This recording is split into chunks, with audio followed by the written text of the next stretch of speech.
Professor David Woods. In the late 90s, the schools in Tower of Hamlets were among the lowest ranking in London. Now they're doing very well. And through the London Challenge and afterwards, you've been one of the key roles in lifting the level of education at London schools.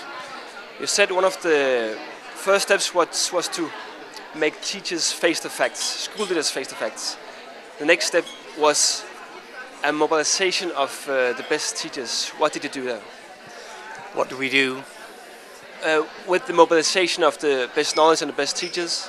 Right, we found out, we used the municipalities, we used our expertise to tell us, and the head teachers, because every head teacher knows, and every child actually in any school they visit knows who the best teachers are. So we asked them to give us the names by subject for secondary or primary, early years or whatever. So we collected the lists. We have an organisation through the National College which validates that, and they were approved as being, had to be moderated. So they were then given a title, Advanced Skills Teachers at first. Then they became London's leading practitioners. It doesn't really matter. Now they're called Specialist Leaders of Education. So we know where they are. Similarly with head teachers, we had to know where their best head teachers were. And then when we had this considerable group of people, we asked them if they would work perhaps only half a day a week. Would they work in other schools other than their own? The permission of the head with the governing body or the Board of Governors, and that's how we did it. We knew where it was, so when a school in Tower Hamlets or a school struggling wanted help, we immediately had a bank of experts. We could ask permission for them to come for a set time, and that's how we did it, really.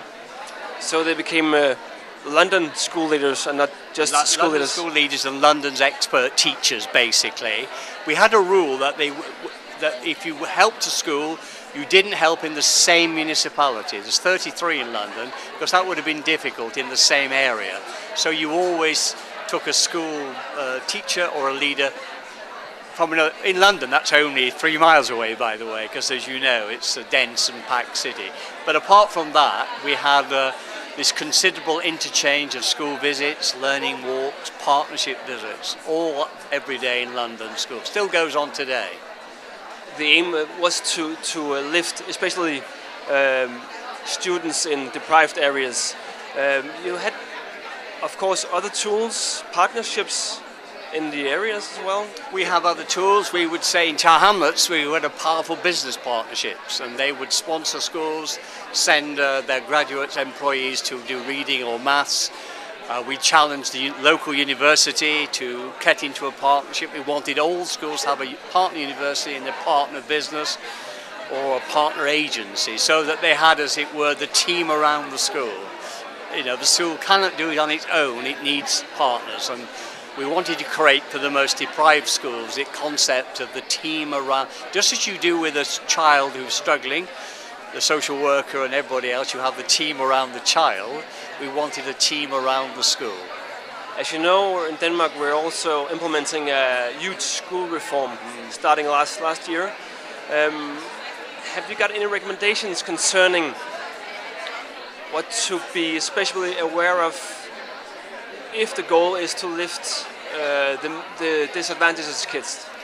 Well, I think the first thing you must, because there will always be teacher unions, there will always be people who think that it's not, it's imposed from above.